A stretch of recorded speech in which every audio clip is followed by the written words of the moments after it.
Did y'all ever have a doubt?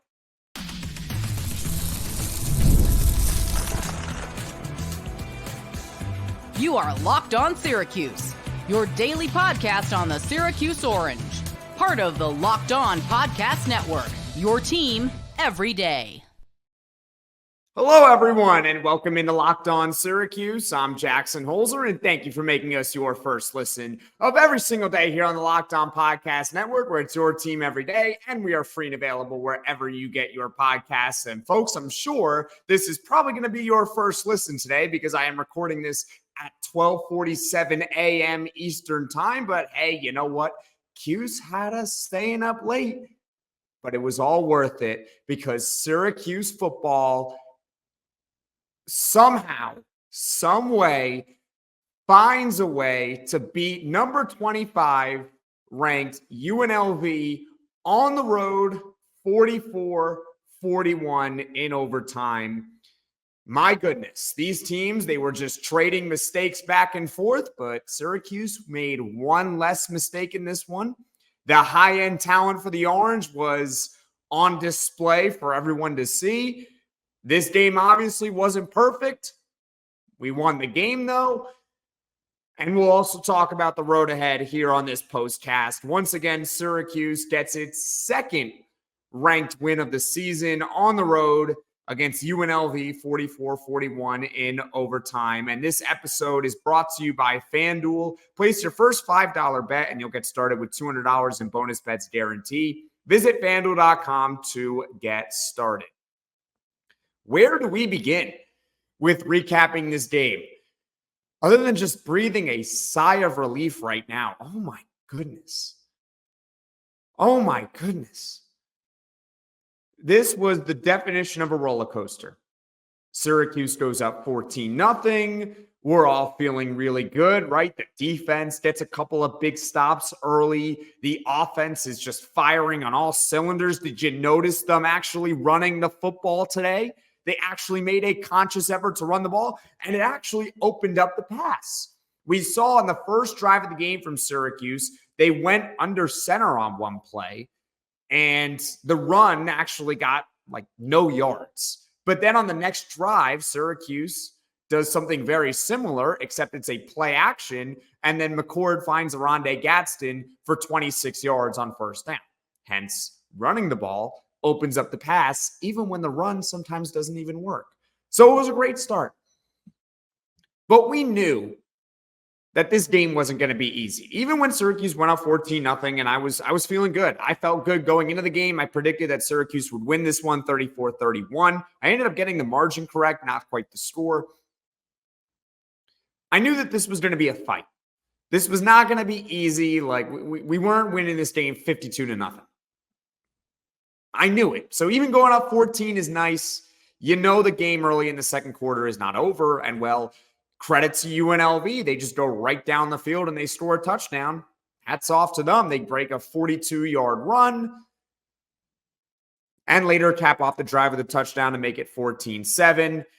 Then Syracuse stalls.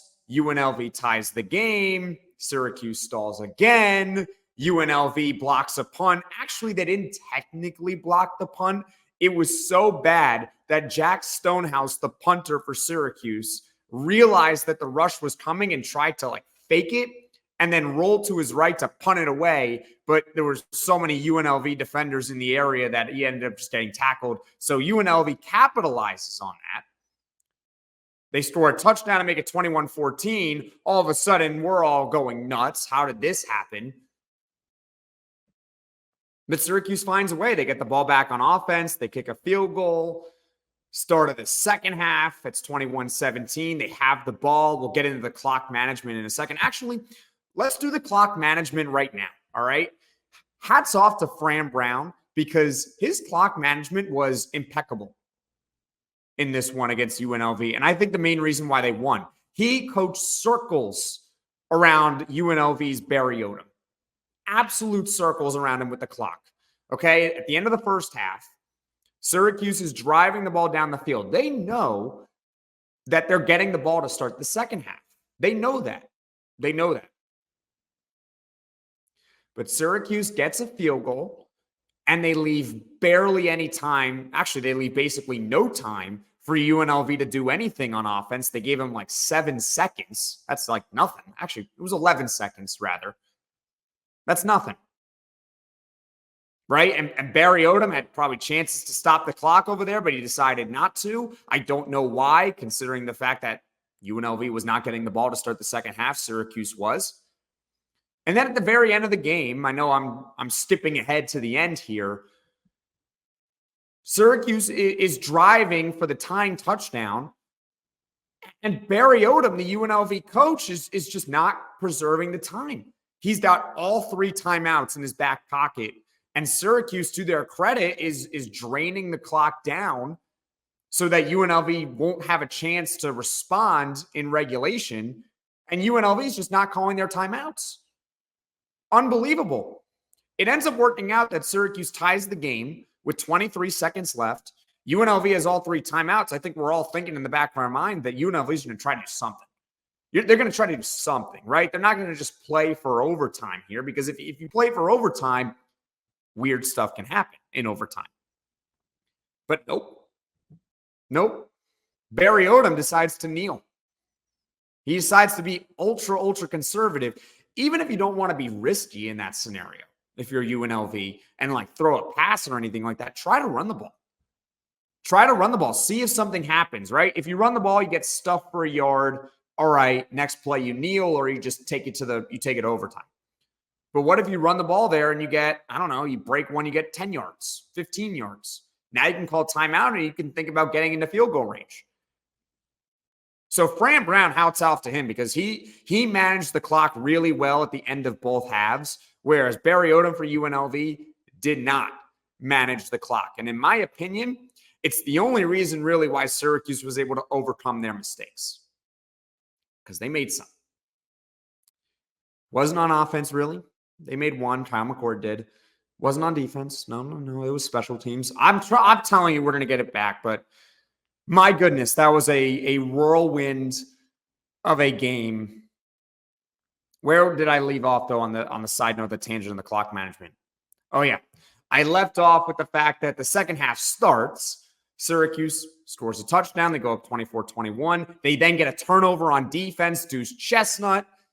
They respond one play later. Congratulations to Yassine Willis on your first career collegiate touchdown.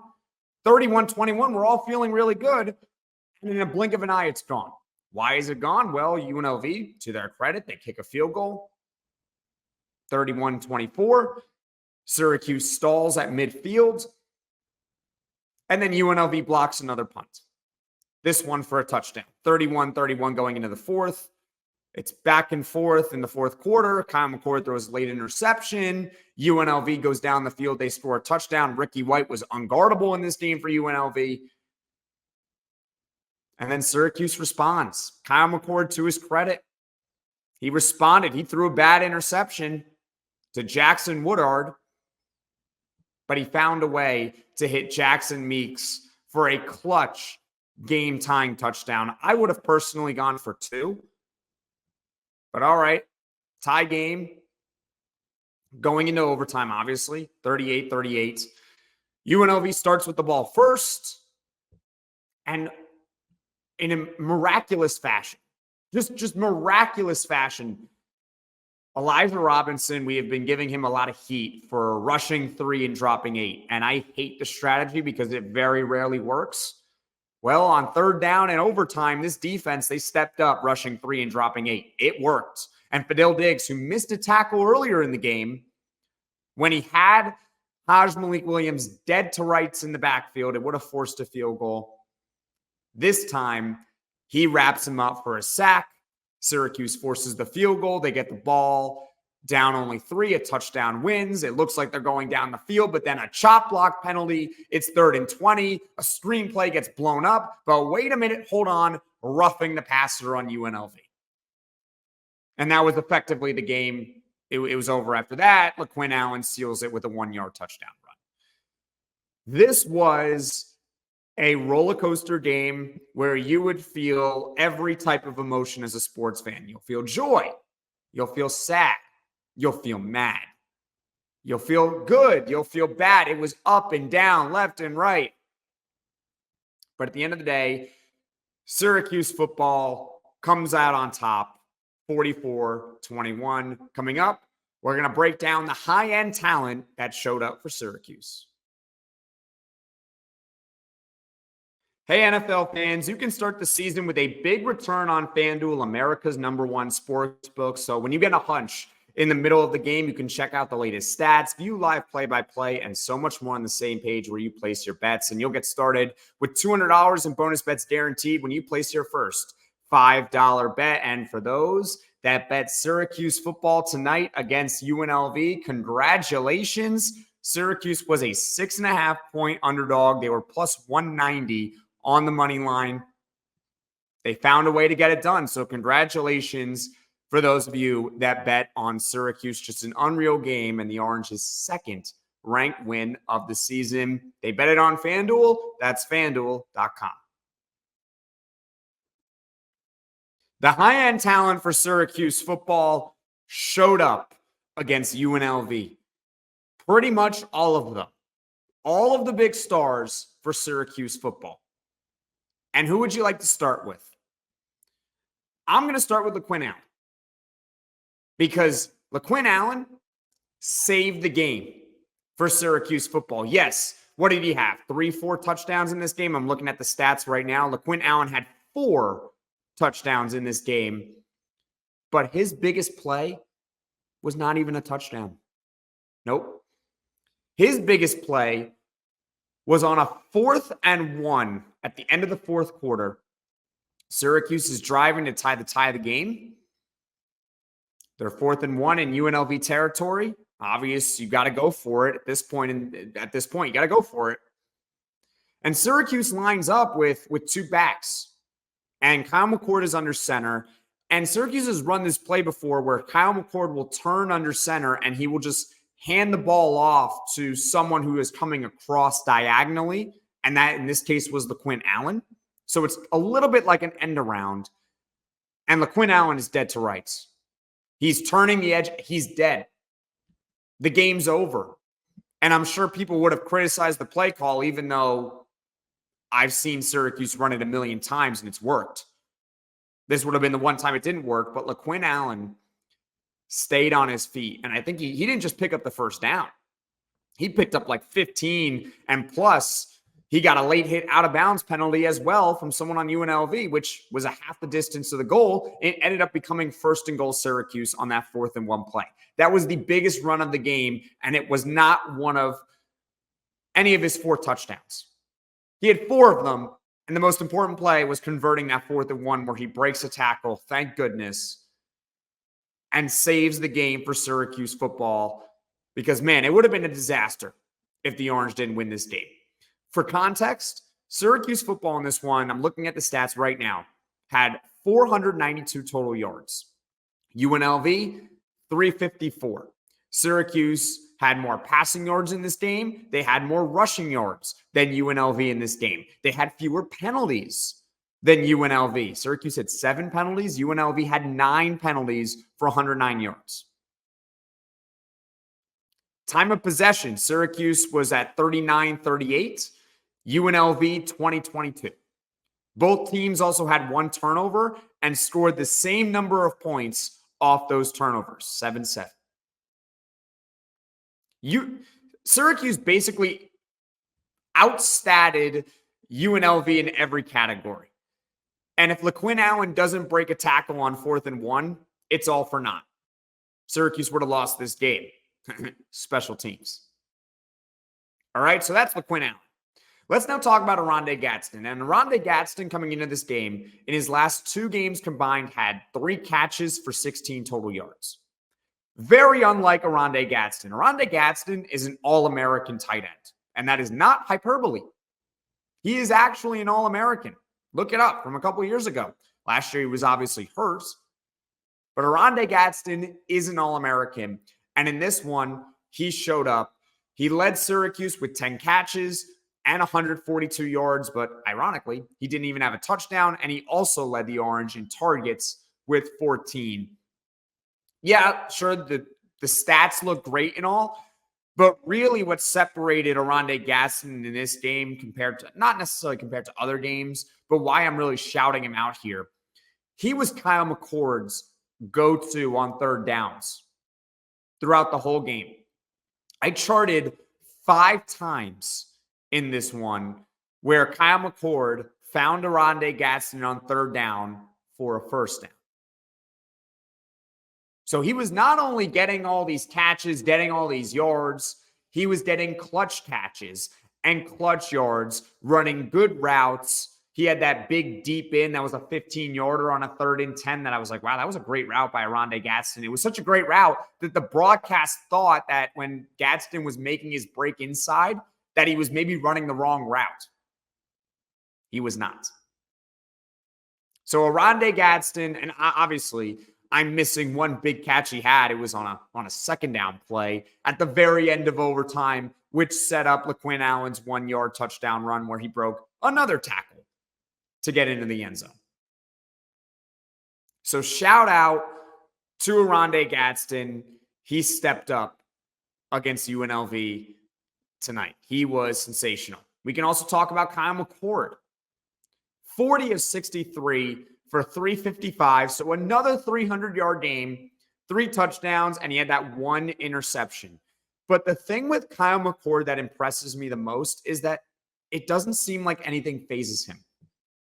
Kyle McCord threw a back-breaking interception in the fourth quarter. A back-breaking interception. It's 31-31. Syracuse is well within field goal range. They are in the red zone. It's third down. Worst case scenario, listen, I know the special teams is really bad, so you can't guarantee that Syracuse was going to make a field goal on that one. But you have to preserve the opportunity to get points. And Kyle McCord threw an interception, and it was a bad interception. Jackson Woodard, the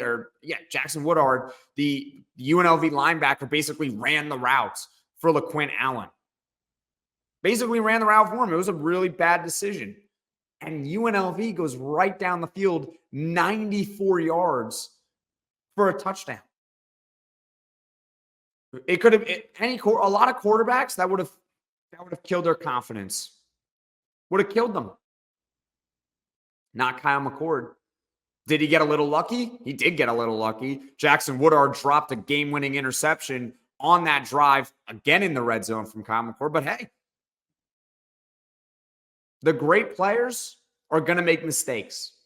And you know what they do when a team makes a mistake, when an opponent makes a mistake? When you drop an interception,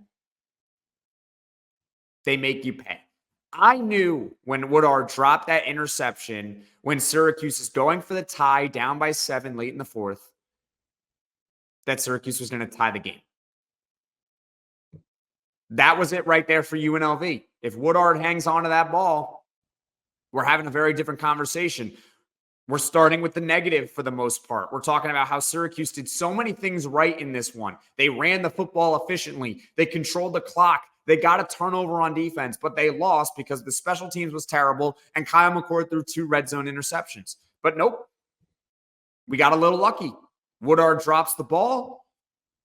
Might have been even the next play where McCord finds Jackson Meeks for the game-tying touchdown. Fadil Diggs on defense was also sensational in this one. He had that one missed tackle, but he was flying all over the field. I thought Barron had a good game as well. The high-end talent for Syracuse, they showed up. Yeah, I'm looking at Fadil Diggs' stats. 2 sacks, 2 tackles for loss, 6 total tackles in the game. He was Syracuse's best defender tonight. He was really good. Made that one mistake, 1 missed tackle, but that's that. As my microphone decides it wants to fall on me, but that's okay. I got it. I picked it right back up. Just like Syracuse, how everything's all going well, then they get punched in the mouth, aka a microphone falling, but then they get right back up and they find a way to win. Hence why I am still recording this podcast, even though my microphone fell. Whatever. I make jokes. Sometimes they're good. Sometimes they're not. Maybe I swung and missed. Whatever. So the high-end talent for Syracuse, they showed up against UNLV. But coming up, it wasn't all perfect. So let's go over it. I love going to live sporting events, and it doesn't really matter what the sport is. I just love the energy in the building, and the way I get tickets for games is by using Gametime. Gametime has a feature called Gametime Picks that makes getting tickets for your favorite live events even easier. Gametime Picks filters out the fluff to show you only incredible deals on great seats, so you don't have to waste time searching through thousands of tickets. And my favorite feature is the curated deals. Curation makes it easier to save more on sports, concerts, comedy, theater, etc. Take the guesswork out of buying tickets with Gametime. Download the Gametime app, create an account, use code LOCKEDONCollege for $20 off your first purchase. Terms apply. Again, create an account, redeem code LOCKEDONCollege, LOCKEDONCOLLEGE for $20 off. Download Gametime today. Last minute tickets, lowest price guaranteed. So once again, Syracuse football takes down number 25 UNLV on the road, 44-41 in overtime. It was a classic. We went over a general game recap and how Fran Brown's clock management versus Barry Odom's clock management helped Syracuse win this one. We talked about the high-end talent for Syracuse showing up in a big way against UNLV. And later on in this segment that we're about to talk about, because we're going to get into some negative here, we're going to go over the road ahead for Syracuse football. But let's first talk about the big negative, because there's really only one. There's only one. Could the defense have been better? Sure. They could have been better, but that's not it. I mean, Ricky White had a great game, 10 catches, 140-something yards. I get it, but he's an All-American. He's going to make plays. Right? That's not my biggest gripe. Nope. Not the defense. Special teams. 2 block punts. Do we just like abandon punting now? That was unacceptable. 2 block punts. It is the only reason why that game went to overtime. It is the only reason why Syracuse almost lost. Almost lost, right? Syracuse still did enough to win in the end. They still did enough. You got to give them credit for that. James Villano, the special teams coach. My goodness, man. It's one thing if you just have a bad week, but there have been special teams miscues basically all season. Think about the Georgia Tech game. Now, I'm not going to get on a special teams coach for a kicker hitting a bullet into a defensive lineman on a 20-yard kick. That's not on coaching. That's on a kicker for not executing. And credit to Syracuse for changing their kicker to Jaden O. He's now kicking field goals instead of Brady Denneberg. But 2 block punts in a game. And there was also a block punt against Georgia Tech. That's 3 block punts in 5 games. That's not good enough. That's not good enough at all. And it almost cost Syracuse in this one. Almost. Because UNLV scored 14 points off of block punts. The first block punt was in the second quarter. I think it was 21-14 Syracuse at this point. UNLV doesn't technically block the punt, but it was so awful to the point where Jack Stonehouse actually recognized it. I talked about it at the top of this podcast. He recognized it, pulled it away. I thought for a second he might actually get a punt off. It would have been a miracle. But no, he just ended up getting tackling. And on the very next play, UNLV ties the game. So that's 7 points off a special teams miscue.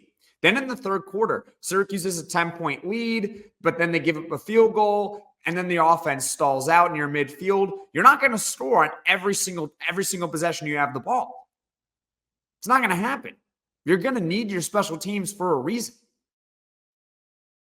And lo and behold, Ricky White was the person who ended up blocking the punt, but there were like 4 guys around Stonehouse when that punt was blocked, and the ball bounced all the way into the end zone.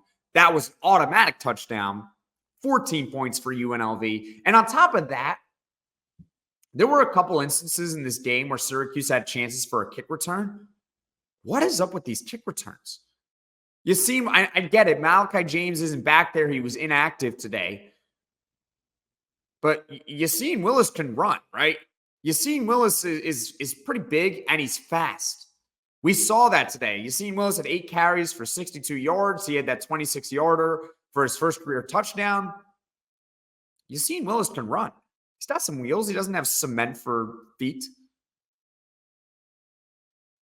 But he's only getting to like the 10-yard line. He only got to like the 15-yard line after, I don't know if it was like excessive celebration or anything like that, but UNLV got backed up on the second kickoff they had after the second block punt. And Syracuse still couldn't get a big return off of it. So I don't know. The special teams got to get figured out. I'm not going to sit here and call for people to lose their jobs. But you can kind of infer from what I'm saying what I feel right now. Disaster. And Syracuse, fortunately enough, they had the talent and the clock management working in their favor that they overcame those special teams mistakes. But make no mistake, if that continues to happen, you're not going to win many games. All right? But let's get to the road ahead. So with the win, Syracuse football is now 4-1. So I would, if you were being honest, or if we're being honest with these ourselves, I feel like this was like a win to cancel out the Stanford loss. Unfortunately, UNLV is not in the ACC, but that's how I feel about it. Syracuse was an 8.5-point favorite against Stanford, lost. 6.5-point underdog to UNLV, win. To me, it kind of all evens out. So the Orange are where I thought they would be at now, 4-1. They're in pretty good shape. All they need to do is win 2 more games to make a bowl, and they, I hope, have one gimme on the schedule with UConn at home the second last week of the season.